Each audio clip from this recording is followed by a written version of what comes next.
Joint director ఆఫీసులో ACB దాడులు నిర్వహించింది. గతంలో సీజ్ చేసిన వాహనం రిలీజింగ్ ఆర్డర్ కోసం sub joint director CC Farooq Ahmed లంచం అడగడంతో వాహనదారుడు ఏసీబీ అధికారులను ఆశ్రయించాడు.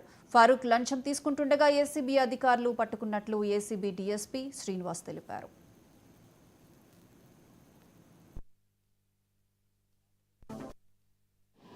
ఏసీబీ డైరెక్టర్ జనరల్ గారైన శ్రీ కేవీ రాజేంద్ర రెడ్డి గారి ఆదేశాలను అనుసరించి ఈరోజు ఈ ట్రాప్ ఆర్గనైజ్ చేయడం జరిగింది.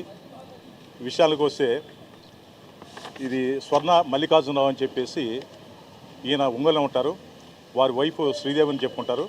2019లో వీళ్ళు ఇతిహాస్ అని ఒక వెహికల్ కారు కొనుక్కున్న తర్వాత దానికి టంగుడూరు మండలం జమ్ములపాలెంకి చెందిన పక్కిల కుమార్ అనే అతను డ్రైవర్గా పెట్టినారు.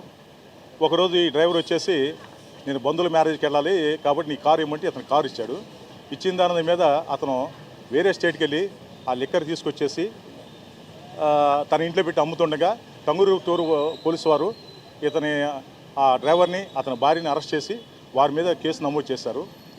దాంతోపాటు ట్రాన్స్పోర్ట్కి ఈ కారు ఉపయోగించారు కాబట్టి ఈ కారును కూడా సీజ్ చేయడం జరిగింది.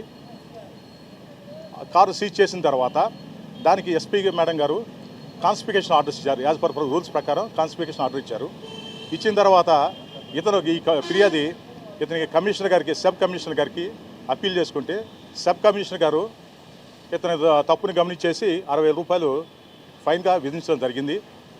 ఆ ఫైను అతను ఆర్డర్స్ తీసుకోవడానికి ఇక్కడ సబ్ ఆఫీస్లో మన డిస్ట్రిక్ట్ స్పెషల్ ఎన్ఫోర్స్మెంట్ బ్యూరోలో పనిచేసిన సిసి అయిన సయ్యద్ ఫరూక్ అహ్మద్ ఆ ఆర్డర్ ఇచ్చే టైంలో నేను ఫర్దర్గా ఫైల్ ప్రాసెస్ చేసి మీ వెహికల్ రిలీజ్ చేయాలంటే నాకు 7,000 రూపాయలు ఇవ్వాలి అని చెప్పేసి అతను డిమాండ్ చేయడం జరిగింది. ఆంధ్రప్రదేశ్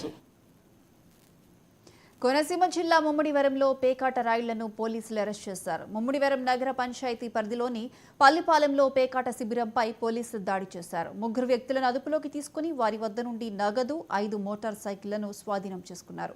పారిపోయిన 4 కోసం వెతుకుతున్నట్లు ట్రైనీ డీఎస్పీ విష్ణు స్వరూప్ తెలిపారు.